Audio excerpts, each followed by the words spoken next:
The afternoon sun hit the festival streets like gold. But somehow, not a single ray found its way to the little black kid standing alone at the corner. Zion, 12 years old. Skinny, quiet, holding a dented old saxophone like it's the only thing keeping him upright. People walked past him with the same expression they give to peeling posters on a wall, noticed, but never seen. A group of teenagers snickered. A couple shook their heads. One woman muttered, "Poor thing, bless his heart," without even slowing down. And then the crowd parted, like they always do when someone important walks by.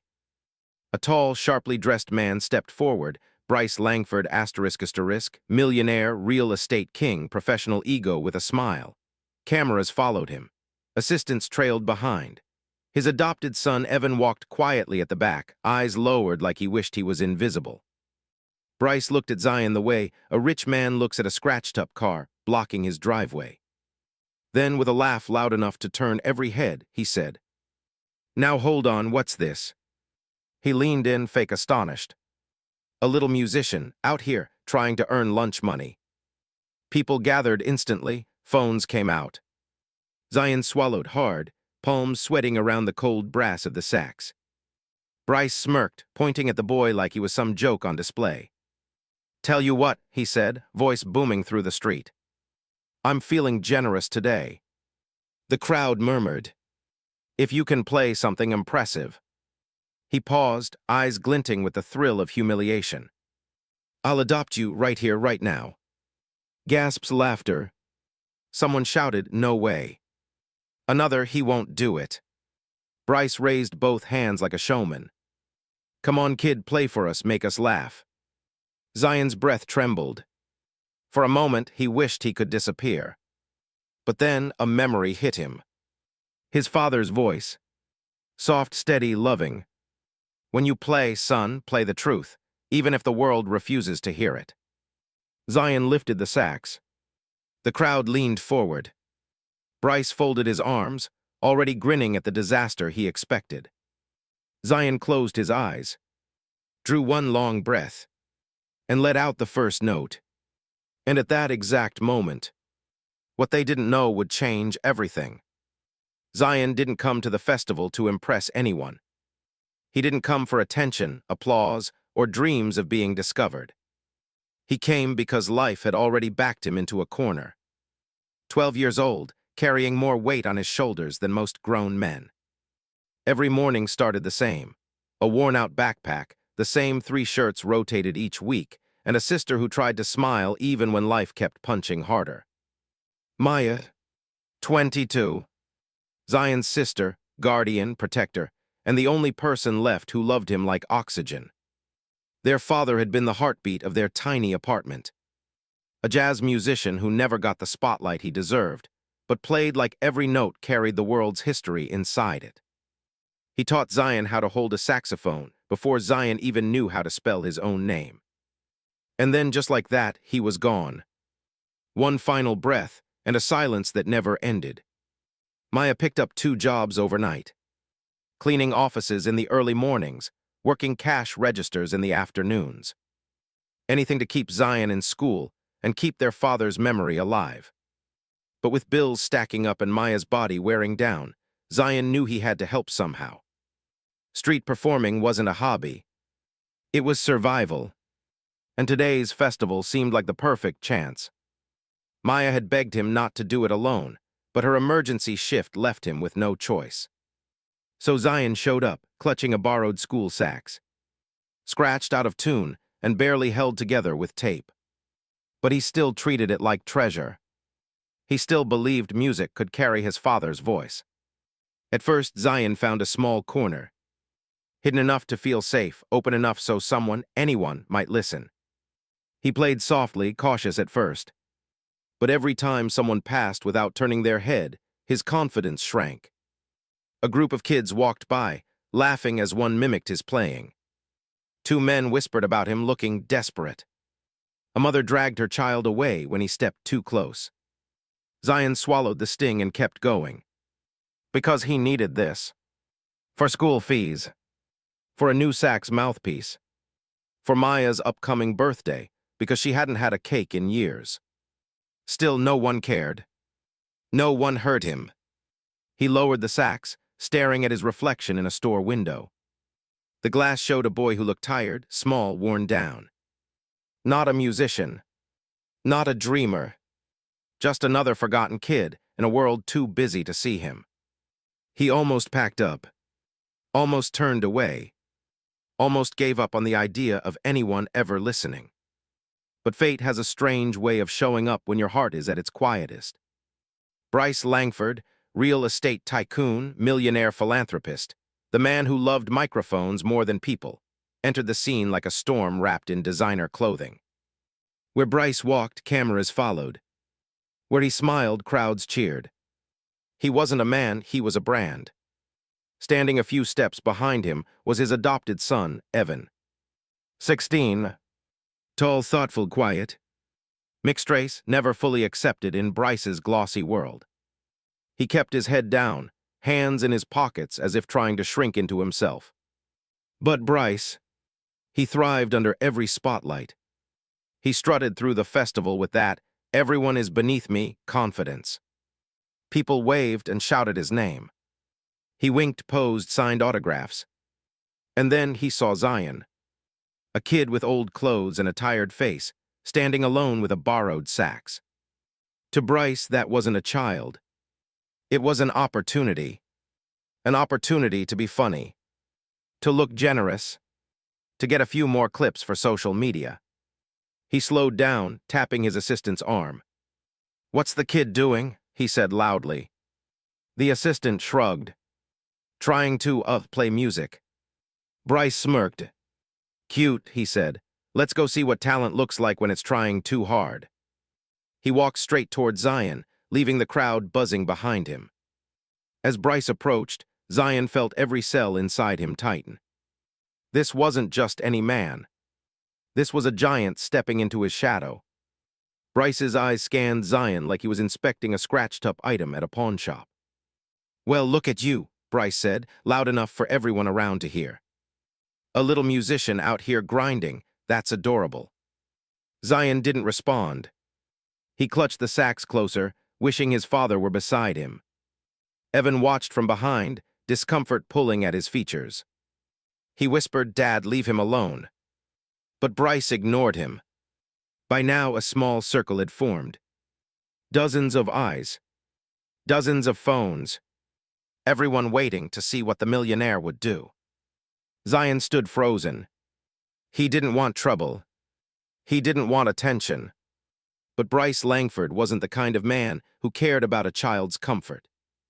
He cared about the asterisk moment asterisk, and how he could dominate it. "All right, little guy," Bryce said, stepping closer. "If you're going to stand in my street festival and pretend to play, at least make it entertaining." Zion looked down, breath unsteady. And right then, the world around him shifted. The murmurs, the laughter, the judgment, it all closed in, tighter and tighter, like the world was folding into a funnel and he stood at the narrowest point. His heart pounded. His hands shook. He didn't know it yet, but everything that would happen next. The humiliation, the truth, the transformation. All of it began with this exact moment. This exact breath. This exact heartbeat. Before Bryce Langford said the words that would change their lives forever. The first note Zion released didn't sound like a child playing an instrument. It sounded like a memory escaping a broken heart. A trembling sigh wrapped in brass. A sound so full of ache that it cut through the noise of the festival and reached places no microphone ever could. People who were laughing seconds earlier stopped mid-smile. A man holding his phone lowered it. A woman forgot she was recording on TikTok. A child in the crowd tugged at his mother's sleeve and whispered, "Mom, why does it sound sad?" Zion didn't hear any of it. His eyes were closed. His fingers were trembling. His chest rose and fell like someone trying to pull oxygen out of a collapsing world. Because he wasn't just playing. He was remembering. His father's hands guiding his own on this exact saxophone. His father's laughter echoing in their tiny apartment. His father's voice saying, "Music is how we tell God we survived." Zion didn't survive. Not fully. Not after losing him. But right now, he was trying to resurrect him. Note after note, breath after breath, pain after pain. The street had never heard something like this. And Bryce Langford hated every second of it. He kept glancing around, at the crowd, at the phones, at the faces that were slowly shifting from amusement to awe. He muttered, "This wasn't supposed to happen. What the hell is he doing?" His adopted son, Evan, felt his own throat tighten. He had never seen someone pour their entire soul into a single moment like this. He whispered, "Dad, maybe let him play." Bryce shot him a look sharp enough to silence him. Zion didn't see Bryce. He didn't hear him. He didn't care. He played until he felt the pulse of the instrument sync with his heartbeat. He played until his chest burned. He played until the world around him dissolved and only the sound remained. And when the final note left the sax, the silence that followed wasn't empty. It was heavy, haunting, holy. Someone in the crowd wiped a tear. Someone whispered, "Dear God." Someone else breathed, "This boy, he's special." But Bryce clapped sarcastically. "Well," he boomed, loud enough to shatter the fragile silence. "That was cute." Gasps, murmurs, a ripple of discomfort spread through the onlookers. Bryce stepped forward, smiling like a villain in a stage play. "All right, kid, you had your fun now." He grabbed Zion's arm. Not hard, not enough to hurt, just enough to humiliate, just enough to remind everyone who had the power here. "Let's stop playing make-believe. Adoption isn't a game. You're not going home with me. These people didn't come here for your little performance. They came here to see me. He laughed. Some people awkwardly joined in. Some didn't. Most looked away. Zion stared at him, confused, like he still believed adults kept their promises. And that confusion, it enraged Bryce, because he saw something in those eyes. Hope, a stupid, desperate, innocent kind of hope. He shoved him lightly. "Go home, kid." Zion stumbled backward, clutching his sax to keep it from falling. Evan stepped forward instantly. "Dad, stop." Bryce snapped not another word. Evan froze. He looked at Zion, small, shaking, humiliated, and his heart cracked a little. But Bryce wasn't finished. He raised his voice again. "Everyone listen up. Let this be a lesson. Dreams don't magically come true just because you want them to. Life doesn't work that way. Some people are meant for success," he gestured to himself, "and some people are meant to stand on the street corner." People shifted uncomfortably. This wasn't just arrogance anymore. It was cruelty. One man muttered, "Bro, that's too much." Another woman whispered, "Why did he say that to a child?" A mother covered her kid's ears. But Bryce didn't care. He fed on attention like oxygen. He turned to walk away. And that's when it happened. The moment that transformed everything. Zion whispered something. Barely audible. A tiny voice cracking from hurt. Bryce turned. What was that? Zion swallowed. Hands trembling. Eyes wet. "You said if I played something impressive, you would adopt me." The crowd froze. Bryce let out a long, irritated sigh. "Kid." Zion stepped forward. Just one step. But it carried the weight of a lifetime. "You made a promise in front of all these people." People murmured. Phones started recording again. Bryce's nostrils flared. "You think I'm going to let some street rat dictate my life?" He stepped right in front of Zion. "So let me say this clearly, son." Evan flinched at the word son asterisk. "I don't adopt charity cases." Gasps. Someone shouted, "Hey, that's a child." Another, "What's wrong with you?" Bryce ignored everyone. He pointed at Zion's chest. "People like you don't belong in homes like mine." Silence. Heavy. Disgusted. Shocked. Zion felt something inside him break. Not like glass, more like a bone. Quiet, deep, permanent. He lowered his head. I'm sorry, he whispered. He wasn't apologizing for playing. He wasn't apologizing for hoping. He was apologizing because this world makes kids feel guilty for wanting love. And that was the line Evan couldn't watch being crossed. He stepped between them. Dad, enough. Bryce blinked. What did you just say? Evan's voice shook, but he didn't back down. He's a kid, you humiliated him, you. Bryce's voice dropped to a dangerous whisper. Get in the car. No. The crowd erupted. Someone cheered. Someone shouted, let the boy speak. Bryce's face twisted. Evan, I'm warning you. No, Evan said again. This time louder. Stronger. Like someone finally breaking a chain. You can't treat people like they're beneath you. Bryce laughed. A cold, humorless sound. Oh, you're going to lecture me now? You, the boy I rescued, the boy who'd still be in that foster home if... Evan's voice cracked. You didn't rescue me. You adopted me because it looked good in the news. Silence hit harder than any punch. Everyone heard it. Everyone felt it. Bryce stepped closer. So that's how it is. Fine, you want to embarrass me. Go ahead, but understand this. He jabbed a finger into Evan's chest. You are nothing without me. Evan flinched. Not from pain. From truth he wasn't ready to face. Zion watched quietly. His own pain forgotten for a moment. Seeing someone else wounded by the same man who wounded him somehow made him feel less alone. But then Bryce crossed the line.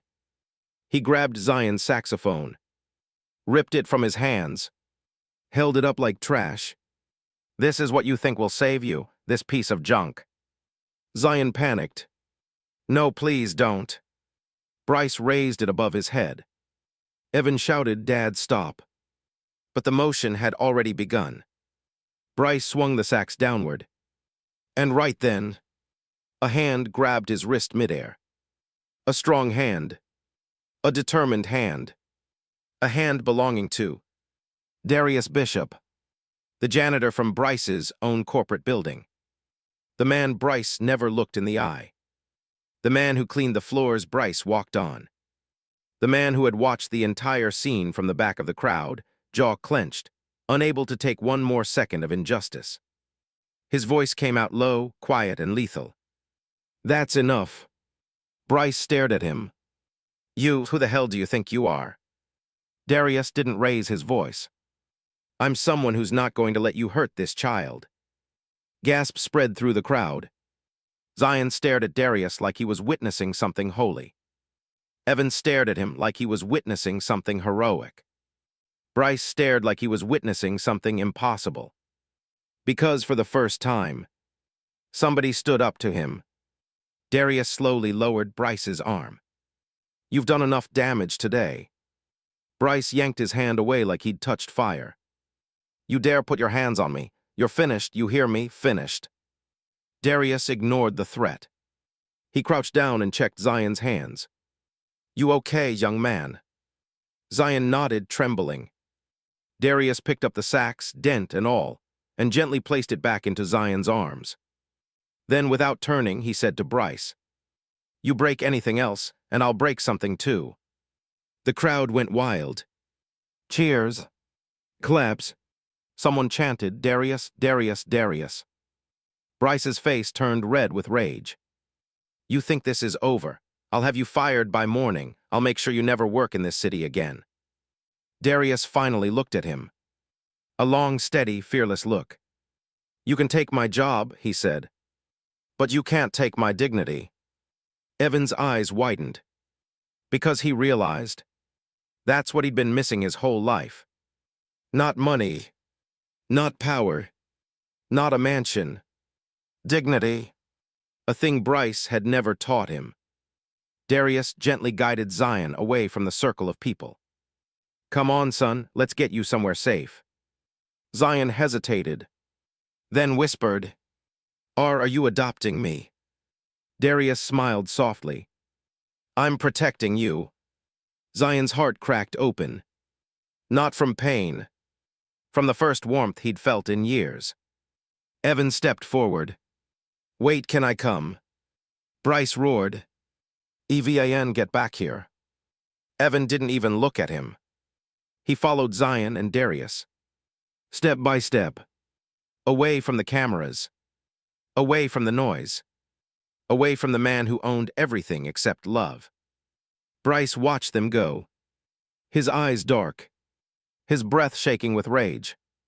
His reputation crumbling. His control slipping. And in that moment, Bryce Langford made a silent promise, the kind that destroys lives. This isn't over, he whispered. No one humiliates me. No janitor. No orphan. No son. He pulled out his phone. Dialed a number. A cold voice answered on the other end. Mr. Langford. Bryce didn't blink. I need something taken care of. And that single phone call, that act of cruelty, that moment of ego, would lead to the tragedy that becomes the heart of the entire story.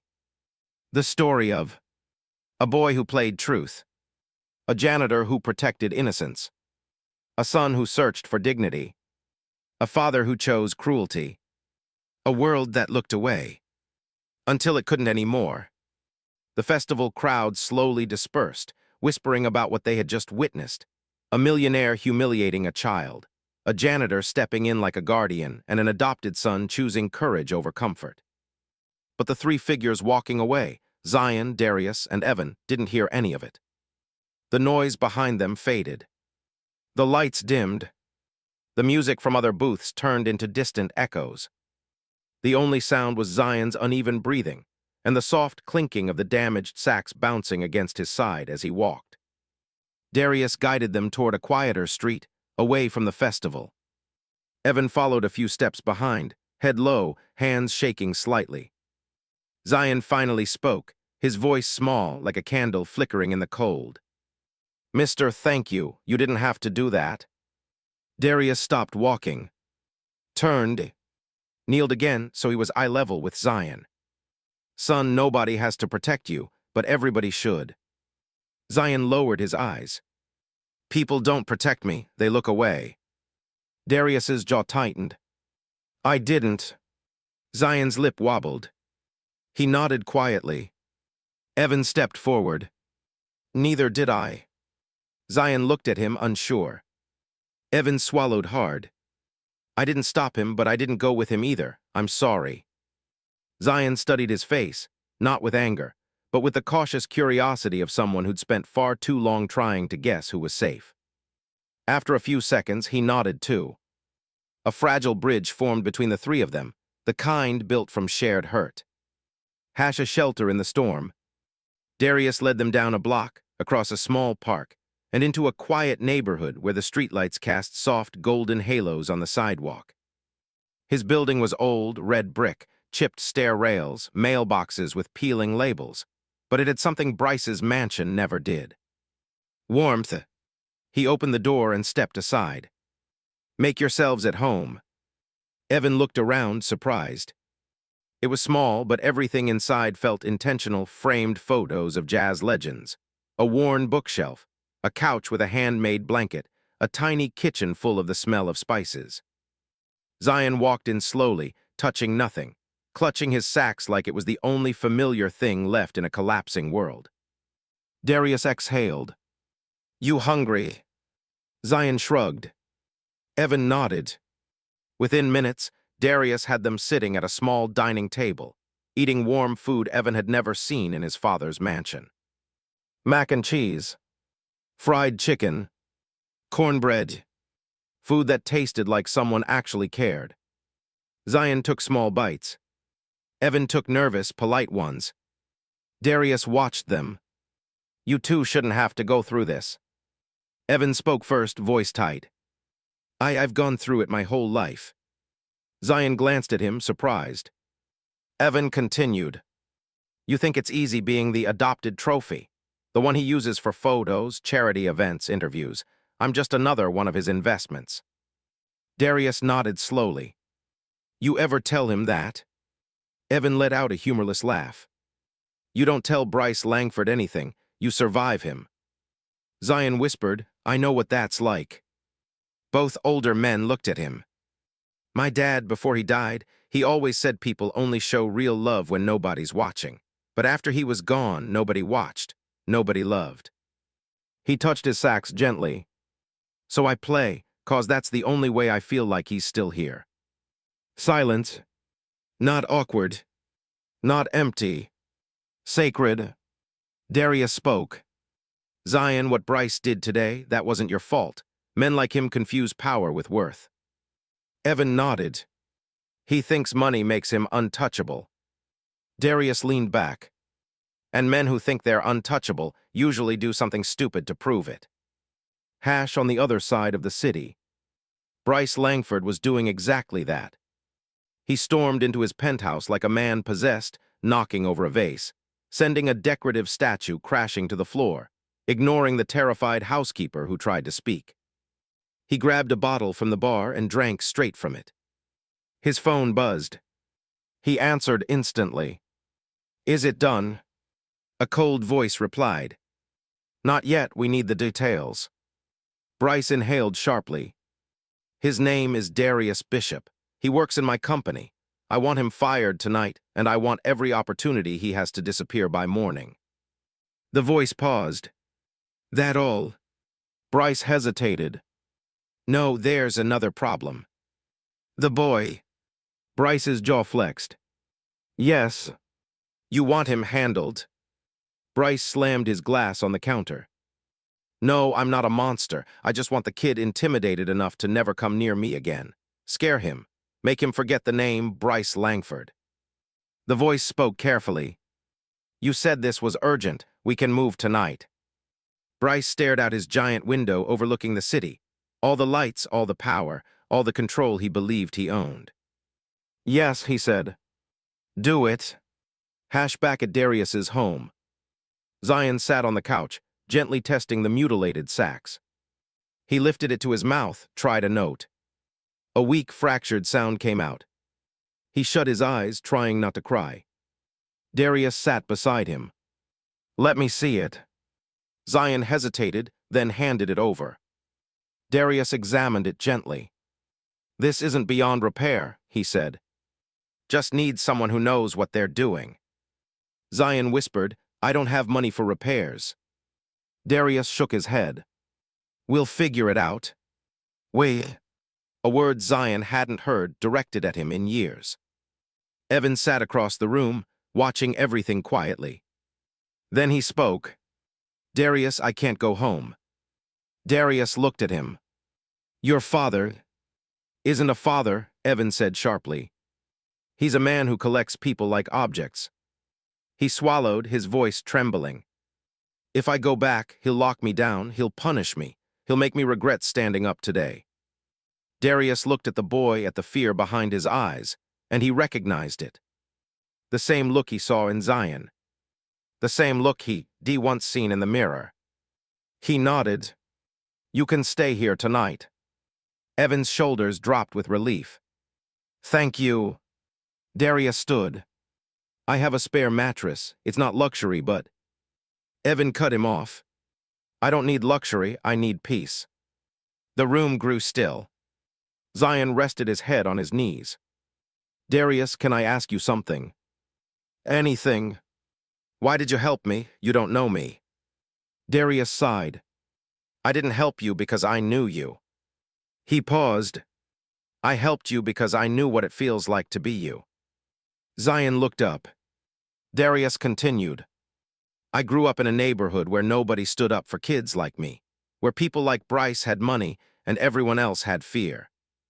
Zion blinked, processing. Darius leaned forward. I made myself a promise a long time ago. If I ever saw a kid going through what I went through, I wouldn't stay silent. Zion's eyes filled again. Not with pain, with something new. Something unfamiliar. Safety. Hash, but safety has an enemy. Outside, across the street, a black SUV pulled up. Two men stepped out. Dark clothes, indistinct faces, careful, quiet movements. They approached the building door. One pressed an ear against it. Inside the apartment, Darius suddenly paused in mid-sentence. A shift in energy, a heaviness settling on his chest. "Something's wrong," he said softly. Evan frowned. "What do you mean?" Darius stood and walked slowly toward the window, glancing through a sliver in the blinds. Two unfamiliar figures near his building entrance. Not residents, not neighbors, not delivery drivers. His stomach tightened. "Zion," he said gently, "move away from the windows." Zion obeyed instantly. Evan looked nervous. "Darius, what's happening?" Darius grabbed his phone. No idea. He tried to call a neighbor downstairs. No answer. He tried the security guard. No answer either. His fear deepened. He turned back to the boys. "We're leaving right now." Zion stood. "Why, what's happening?" Darius didn't lie. "I don't know yet, but I'm not taking chances." He grabbed his keys and led them to the back exit of the building, a narrow stairway that opened into an alley. But just as he reached for the exit handle, heavy footsteps echoed from the other side. Darius froze. Footsteps stopped. Right outside the door. He motioned the boys backward with a calm but urgent gesture. "Stay behind me." The footsteps moved again. Slow. Deliberate. Searching. Darius whispered, "This way," quietly. He led them up the stairs instead, toward the second-floor landing. But the building suddenly felt too small. Every sound echoed. Every shadow felt dangerous. They reached the second floor when suddenly, asterisk boom, the back door downstairs was kicked open. Zion jumped. Evan gasped. Darius grabbed both their hands. "Run!" They sprinted up another floor, Darius guiding them, toward the laundry room at the far end of the hall, one of the only rooms with a heavy lock. Behind them, voices echoed through the stairwell. "He went up. Check the hall. Move." Darius ushered the boys inside the laundry room and locked the door. Zion whimpered softly. "Darius, what do they want?" Darius pressed a finger gently to his lips. He leaned close to Zion's ear. "They're not getting you, not tonight, not ever." Evan's breath shook. "They're here because of my father, aren't they?" Darius didn't answer. Which was an answer. The footsteps grew louder. Closer. More deliberate. A shadow passed under the door. "Check this one," a voice said. Zion covered his mouth. Evan grabbed his hand instinctively. Darius grabbed a broom handle, the only weapon in the room. His stance was calm. His breathing even. His eyes steady. He whispered, "When I tell you to run, you run, don't look back." Zion whispered sharply, desperate, "No, I'm not leaving you." Evan nodded. "Neither am I." Darius shook his head. "You two are kids, I'm a grown man, I'll hold them off." "No," Zion cried softly. But before they could argue, the doorknob rattled violently. Darius pushed the boys behind a washing machine. The door shook again. A voice outside said, "It's locked." Another voice replied, "Break it." Zion clung to Evan. Evan clung back. Darius tightened his grip on the broomstick. He whispered one last thing. "Whatever happens, remember one thing." The boys looked at him. "You are not worthless, you are not alone, and you deserve better." Then, asterisk crash, the door splintered. Two men stormed in. Darius swung. The broomstick cracked against the first man's arm. The second man charged. Darius hit him too, but they were bigger, trained, and ruthless. "Grab the boy," one shouted. Zion screamed. Evan lunged forward. Darius shoved them both back. "Run!" They bolted through the side exit of the laundry room, a small maintenance door Darius had forced open during the commotion. The hallway lights flickered as they sprinted. Behind them, the men struggled with Darius, cursing. "Forget the janitor, get the kids." Zion and Evan ran down the hall, down a stairwell, and out the front exit, bursting into the street under the glow of streetlights. Evan grabbed Zion's hand. "This way." They sprinted toward a nearby park. Back inside the building, Darius was hit, shoved, restrained, but not broken. "Tell Bryce," he hissed through clenched teeth, "that he messed with the wrong kids." One of the men punched him. "You don't get to talk." But even through pain, Darius smiled. Because the boys got away. Hash the flight through the night. Zion and Evan ran until their lungs burned. Past intersections. Through alleys. Between parked cars. Finally, they collapsed on a bench beneath an overgrown tree. Zion clutched his sacks. Evan clutched his chest. "Are they still behind us?" Zion gasped. Evan shook his head. I think we lost them." Zion looked around, terrified. Everything looked dangerous now. "What do we do? Where do we go? What about Darius?" Evan swallowed hard. "We need to get help." Zion trembled. "And tell who the police? They won't believe us. Bryce has money, power." Evan nodded, breath shaky. "Which is why there's only one person we can go to." Zion blinked. "Who?" Evan met his eyes. "A woman, the only person who ever stood up to my dad and lived to tell about it." "Who is she?" Evan stood. "My real mom." Zion stood up too, confused. "But I thought."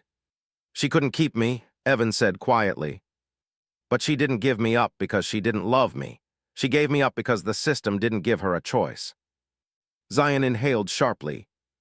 "And she'll help us?" Evan nodded. "She'll help us or no one will." Hash, meanwhile, Bryce's rage grows asterisk. Bryce paced his penthouse like a lion trapped in its own ego. "They escaped," he shouted into the phone. The voice on the other end replied calmly.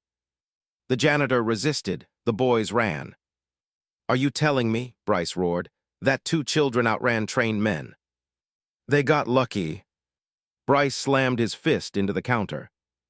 "I don't want luck, I want results." He poured another drink. His voice dropped into a dark whisper. "Find them tonight, I don't care how far they ran." He hung up and stared out the window again. Then whispered the line that would haunt him later. "No kid humiliates me and walks away."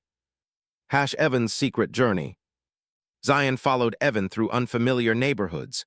Older, rougher, more real than any place Bryce ever let him visit. They approached a faded apartment building, with vines crawling up the side and laundry hanging out the windows. Evan's step slowed. "You nervous?" Zion asked. Evan nodded. "I haven't seen her in years." Zion squeezed his hand gently. "I'm here." Evan breathed in, then knocked on a door. A moment passed. Then it opened. A woman in her early 40s stood there, tired eyes, work uniform, braided hair undone after a long shift. When she saw Evan, her hand flew to her mouth. "Evan." His voice cracked immediately. "Mom." She pulled him into her chest without a second thought. Zion watched quietly. Something in him healed just from witnessing it. After a long embrace, Evan stepped back. "Mom, we need help." She cupped his face. "You came to the right place." Evan motioned Zion forward. "This is Zion, he's in danger too." She knelt in front of Zion. "Baby, you're safe here, I promise." For the first time, Zion believed it. Hash a safe haven and the truth comes out. Inside the small apartment, they explained everything. The humiliation, the threat, the break-in, the escape. Evan's mother, Aisha, listened silently, absorbing every detail. When they finished, she whispered, "That man is more dangerous than I thought." Evan frowned. "You knew he was dangerous." Aisha nodded slowly. "There's a reason I fought so hard to keep you out of his reach." Evan's breath hitched. What do you mean? Aisha hesitated, then sat. Years ago, when you were placed in foster care, Bryce tried to adopt you immediately. Not legally, quietly, privately, off the books. He offered money to the agency worker. Evan's heart dropped. My adoption wasn't legal. Aisha shook her head. It became legal later, but the first attempt was. I fought it. I went to court. I told them he wasn't a good man. I told them he only wanted you for his image. Evan trembled. Why didn't you tell me? Because, she whispered, cupping his cheek, they threatened to take you forever if I kept pushing. So when the final hearing came, I stepped back. I thought he'd give you a better life. A tear slid down Evan's face. He didn't, he whispered. Aisha's voice cracked. I know that now. Silence. Painful. But honest. Zion watched them, his own heart breaking. He whispered, everyone keeps saying adults are supposed to protect kids. Why does it feel like only a few actually do? Aisha turned to him gently. Because real protectors don't have to be perfect. They just have to show up. Zion hugged himself. But Darius did, and those men took him. Aisha placed a hand on his shoulder. We'll get him back. Zion looked up. You promise? She nodded. I promise. But promises have a price asterisk. Outside the apartment, a car rolled down the street. Slow, silent, searching. One of Bryce's men lifted a photo. A photo of two boys. And a janitor. He scanned the street. Then he saw the building. And smiled. Found them. The city night was alive with tension. Every street lamp seemed to pulse like a heartbeat. Every shadow whispered danger. Every distant siren was a drum of warning. Zion's lungs burned as he and Evan ducked into a narrow alleyway. Their feet splashed through puddles from a recent rainstorm. Neon signs reflected in the wet asphalt, distorted, fractured, like the world they were running through. Evan clutched Zion's hand tightly. You think they're still behind us? He asked, voice cracking. Zion shook his head, though the trembling in his gut betrayed him. Somewhere behind them, a black SUV crawled along the street, headlights slicing through fog and darkness.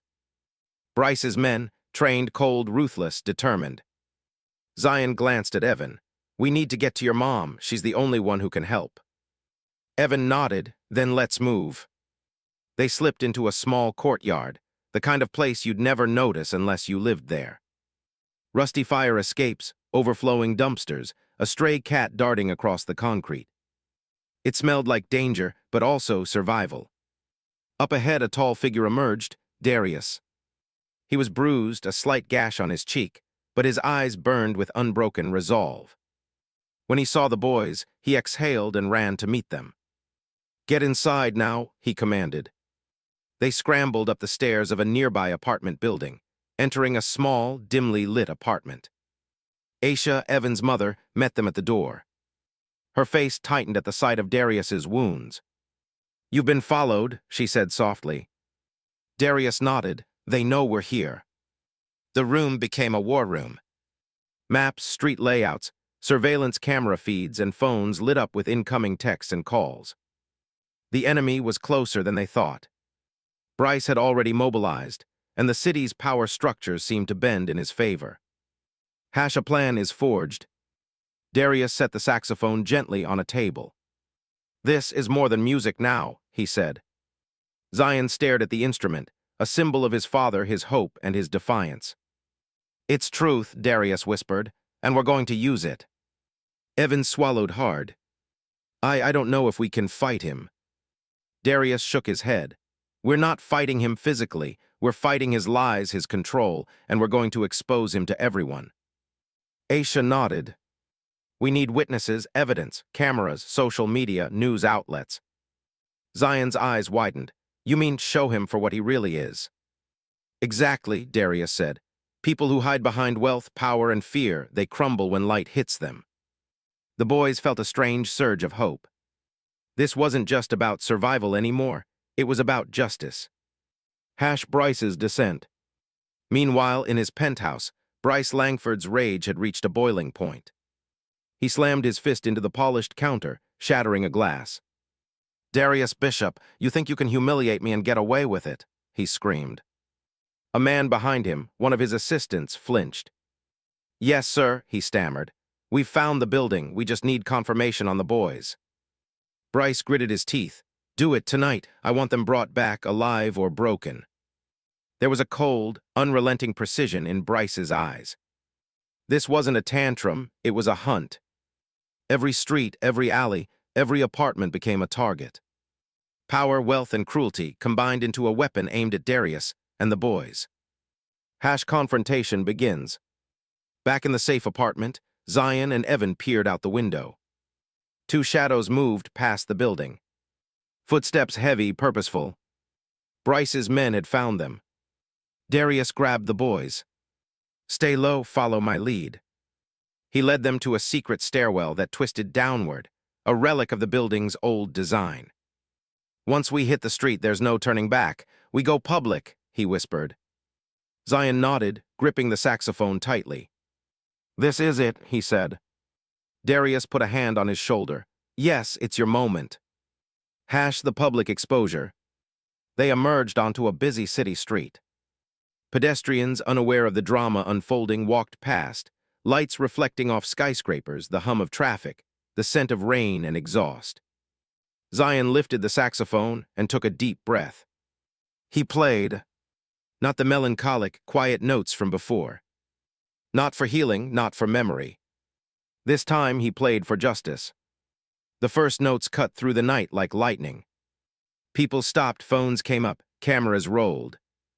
The sound was defiant, bold, impossible to ignore. Bryce in the black SUV down the street froze mid-step. He rolled the window down. "What is that?" One of his men looked puzzled. "It's him, the kid. He's playing." Bryce's face twisted. "Impossible, that instrument, he can't, he's just a kid." Zion's music carried the story of every humiliation, every injustice Bryce had ever inflicted. Every note struck a truth. The power of wealth cannot silence the righteous. Every breath was a statement. The voiceless have a voice. ** Bryce versus truth. Bryce leapt from the SUV, storming toward the crowd. "Stop that boy," he bellowed. The people around recoiled, sensing the wrongness in the air. No one followed him, no one moved to obey. This was the first time in decades someone challenged Bryce, and the city didn't flinch. Zion's fingers danced over the sax, notes rising in fury and hope, sorrow and rage. Bryce tried to step closer, but the crowd parted, almost instinctively protecting the boy. "Silence," Bryce roared. The music didn't stop. It became louder, more commanding, a tidal wave of defiance. People began recording. Live streams went viral instantly. News crews, alerted by online chatter, started arriving. Bryce's private empire of fear could not contain the spectacle. Darius intervenes. Darius stepped out from the shadows behind Zion. He walked calmly, confidently. Bryce noticed him. "You," Bryce screamed. Darius didn't falter. "You threatened children. You humiliated them. You believed money makes you untouchable." Bryce laughed, furious. "Who are you two?" "I'm someone who's been invisible in your world, Bryce. Someone you walked on, someone you dismissed. And tonight, the truth walks in front of you." The crowd murmured. Cameras recorded every word. Bryce lunged at Darius. A brief struggle ensued. Darius prepared, dodged, and held Bryce back from the boys. "Back off," Darius said quietly, deadly calm. Bryce could feel for the first time that money, power, and fear were useless. He could not buy compliance here. He could not command morality. Evan joins the fight. Evan stepped forward, for the first time unafraid. "You're not my father," he shouted. "I may have your name, your money, your control, but I'm done being afraid of you." Bryce froze. The words hit him like a hammer. The boy he thought he owned didn't belong to him. He could feel his authority slipping, his image shattering. Zion's music intensified, reaching a crescendo that echoed across the city block. The notes carried Evan's words, Defiance, courage, truth. Bryce staggered, as if each note hit him physically. His own reflection on the nearby glass building mocked him. Powerless, exposed, alone. The collapse of Bryce's empire. Within moments, people surrounded Bryce. Phones streamed his own outburst live. Comments flooded in. How dare he? Call the police. This is abuse. The veneer of his control crumbled under the weight of truth. Darius and Evan guided Zion to the center of the street. He played one final haunting chord, a note that demanded attention, that screamed injustice, that called for change. Bryce fell to his knees, unable to reconcile reality with his perception of power. The crowd was silent. The city seemed to pause. Then the first sound of applause erupted. It spread, a tidal wave. The people decided truth mattered more than fear. Bryce's men, unsure what to do, backed away. His empire of intimidation evaporated under the music and the witness of thousands. He had lost, not in court, not with money, but here in plain sight by the strength of truth and courage. Aftermath of the climax asterisk.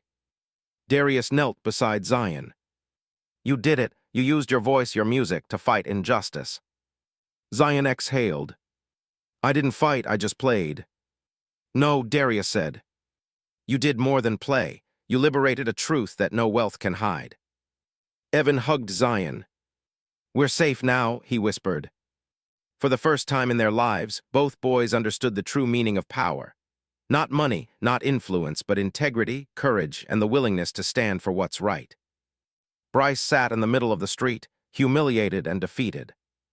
Not by fists, not by law, but by the undeniable truth and the voices of those he thought were beneath him. The visual that gives chills. Zion lifted the sax one last time. The city lights glinted on the polished brass. The crowd parted instinctively, giving him space. He played a single note. It lingered. It echoed across every corner, every shadow, every heart present. Bryce's eyes, full of disbelief, reflected the note as if it were a mirror of all he had lost. The camera of life in that moment paused on this image. A boy, small but fearless, standing with his sax. A janitor, bruised but unbroken, guarding him. Another boy, once silenced, now shouting truth to the world. And a man, rich, powerful, and exposed, kneeling to the weight of his own cruelty. The moral resonance of that note would be remembered far longer than Bryce's fortune. The world had witnessed courage, truth, and justice intertwined, impossible to ignore, impossible to erase. The morning sun broke over the city with a quiet authority, as though even the day itself had witnessed the night's reckoning and was now offering a new beginning. The streets, once alive with chaos and fear, now hummed with the soft, ordinary rhythm of daily life. Cars moved slowly. People walked to work. Shopkeepers set up their stalls. But the shadow of last night lingered in the memory of those who saw it. A boy standing fearless, a janitor defending truth, and a millionaire kneeling to the power of morality. Zion woke in Darius's apartment to the muted smell of coffee and toast. Sunlight pooled across the wooden floor, painting rectangles of warmth that reached even the darkest corners of the small, lived-in space. He blinked several times, unsure if last night had been a dream. His saxophone sat upright in the corner, untouched and shining, as if waiting to tell the story once again. Evan was already awake, sitting on the sofa, his legs drawn close to his chest, staring at the window. His mother, Aisha, moved quietly in the kitchen, preparing breakfast, humming softly, a tune that felt like a prayer, protective and grounding. Zion sat up, rubbing his eyes, the events of the previous night crashing back. The chase, the exposure, the music, the fear, the victory. Darius stirred from the corner chair, his body sore but unbroken. Bruises were fading, his jaw line still tense, but there was something about him, a calm confidence, a sense of having fulfilled a duty that transcended himself. He watched the boys quietly, understanding the weight of last night and the fragile peace of morning. After the storm, the news of Bryce Langford's public humiliation had spread overnight. Social media buzzed with clips of Zion playing, Darius intervening, and Bryce's men retreating in disarray. Millions of views and shares flooded platforms, the world witnessing the exact moment wealth and power were humbled by courage and truth. Evan's story of his father's cruelty had also surfaced, but it was not sensationalized in the way Bryce feared. Instead, it became a narrative of resilience and survival, inspiring communities and parents alike. Bryce's influence crumbled as corporate allies quietly distanced themselves. His companies suffered, contracts dissolved, and lawsuits mounted, not because of law alone, but because the moral exposure had made him untouchable only in pretense. In the streets and online, one message became clear: truth always finds a way to be heard. A quiet victory. Darius finally spoke, breaking the morning silence. "You two did well," he said softly. "Last night it wasn't just survival. You stood up to fear itself, and fear is a powerful thing." Zion looked at him, his eyes wide. "But I just played," he said, almost apologetically. "No," Darius said, shaking his head. "You played justice. You spoke without words, and sometimes that speaks louder than shouting." Evan nodded, a slow exhale of relief escaping him. "I never thought I'd see him, my father, humbled." His voice cracked. "I never imagined I'd feel free." Darius smiled faintly. "Freedom is not given, it's claimed, and last night you claimed it." A bond forged in fire. Breakfast was quiet, a ritual of recovery. Toast was buttered, coffee steamed. The boys ate slowly, savoring the calm, the safety, the warmth. There was no conversation about money, status, or power, only presence, attention, and the unspoken acknowledgement of survival and courage. Zion placed his hand on the saxophone. "Can it ever really go back to normal?" he asked. Evan shook his head. "No, but maybe normal doesn't matter anymore. We have each other, and that's enough for now."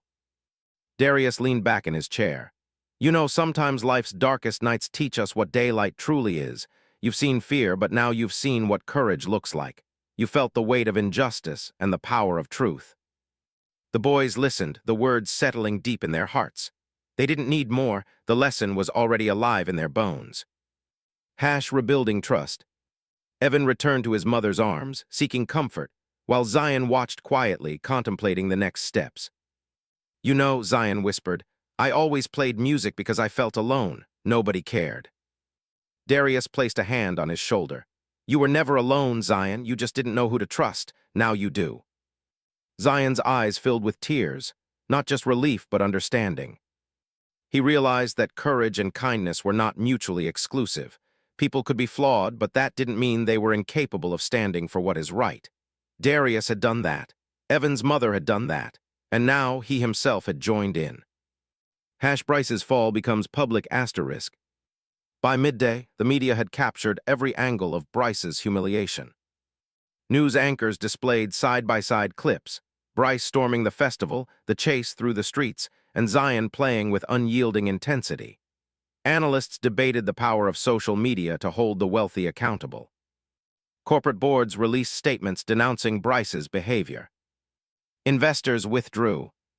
Partners reconsidered deals. The world had seen that wealth could not insulate cruelty from consequence. Zion and Evan watched the news, a quiet satisfaction in their eyes. They didn't gloat. They simply allowed themselves to feel the justice they had helped manifest.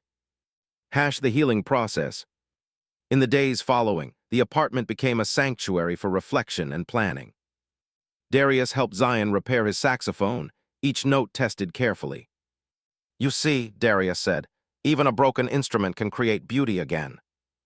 Zion smiled faintly, understanding the metaphor. The world might try to break them, but they could still produce something meaningful.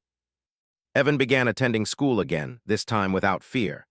Teachers, colleagues, and even classmates were made aware of his story, and slowly, he reclaimed his voice. He participated in discussions, music classes, and slowly built confidence in a world that had tried to silence him. Community recognition. Zion and Evan became symbols in their community. Neighbors who once overlooked the boys now offered help, smiles, and mentorship. Music workshops were organized for local youth, with Zion and Darius leading sessions. The saxophone's notes, once a solitary solace, now became a communal expression of resilience. Aisha worked tirelessly with local charities to support children at risk, inspired by the courage her son had displayed. Darius remained a quiet but powerful presence, ensuring that those who needed protection had someone watching over them. Confrontation within, not just without. The greatest change, however, came within the boys. Zion stopped fearing ridicule and rejection. He recognized that his voice, through music or otherwise, had intrinsic value. Evan stopped fearing his father's wrath. He acknowledged that his worth was not tied to Bryce's approval, nor to wealth or status. One afternoon, sitting on the rooftop of Darius's building, Evan asked, "Do you think Bryce understands yet?" Zion shrugged. "Maybe, maybe not, but it doesn't matter, we know." Darius joined them, leaning against the rail. Truth has a way of existing independently of recognition. It doesn't need Bryce's understanding to be real. Your courage, your music, your defiance, that's what matters. Zion nodded, playing a soft, melodic note that drifted across the rooftop. It was a note of healing, a note of remembrance, a note of promise. ** lessons in strength and justice. Over the following weeks, Bryce attempted to regain control, but it was futile. Legal advisors distanced themselves. Media scrutiny remained relentless. His name, once synonymous with power, now carried the shadow of failure and moral corruption. For the boys, the lesson was profound. Power without integrity is fragile. Courage, integrity, and truth are stronger than intimidation, wealth, or fear. Darius watched the boys mature through this period. He knew they would face challenges again. The world rarely grants easy victories. But they had discovered the secret of resilience. It is born in adversity, tempered by courage, and sustained by truth. Zion's musical triumph. Zion returned to the festival grounds, not for revenge but for affirmation. The crowd he once feared had gathered again, this time waiting for him. With Darius and Evan by his side, he lifted the saxophone, playing not to impress, not to defend, but to celebrate life, justice, and resilience. The notes soared, echoing across the city, carrying a story of triumph over fear. People recorded, applauded, and shared. Zion finally realized that music was never just an escape. It was power. It was voice. It was justice. Evan's transformation *. Evan confronted his father indirectly, through the legal and public channels that had taken root since Bryce's exposure. He no longer feared confrontation. He demanded accountability. He reclaimed his identity, separate from the shadow of wealth and cruelty. His mother, Aisha, stood proudly by his side, reinforcing the lesson that love, courage, and truth can prevail even against seemingly insurmountable power. The final piece. Months later, Zion, Evan, and Darius sat on the rooftop once again. The city stretched out below them, alive, imperfect, but full of potential. Zion touched his saxophone. "Do you think people remember last night?" Darius smiled. "They remember courage that doesn't fade." Evan nodded. "And maybe they remember what it looks like to stand up even when it's scary." The boys looked at each other. They had lost fear. They had gained voice. They had discovered the power of truth, resilience, and morality. Bryce's empire had crumbled. Darius had survived. The boys had been tested and emerged victorious, not through violence, but through courage, intelligence, and the moral conviction that righteousness cannot be silenced.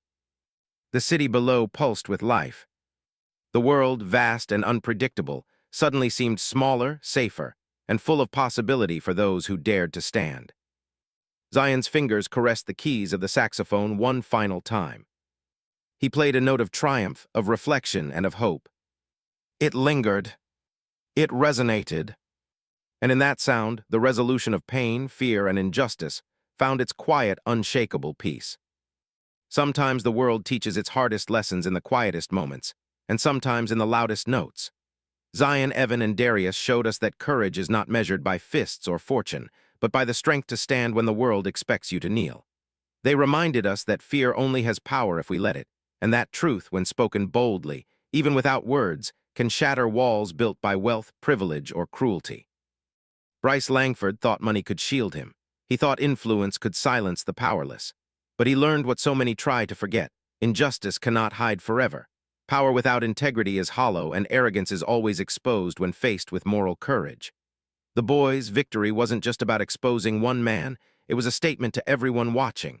Standing up for what's right is never wasted, and the voice of the oppressed, however small, can echo across the world. Music became more than notes for Zion, it became justice. For Evan, it became freedom. For Darius, it became proof that doing what's right often requires patience, faith, and the willingness to act when others hesitate. Together, they turned fear into action, doubt into resilience, and humiliation into triumph. So when you face a world that tells you to stay silent, remember this story. Stand, speak, play your truth however you can, because even one note, one word, one act of courage has the power to awaken hearts, challenge the mighty, and change lives. If this story touched you, share it with someone who needs to hear it. Let it remind us all that bravery, truth, and justice are never bound by age, wealth, or circumstance. They are bound only by the courage to rise.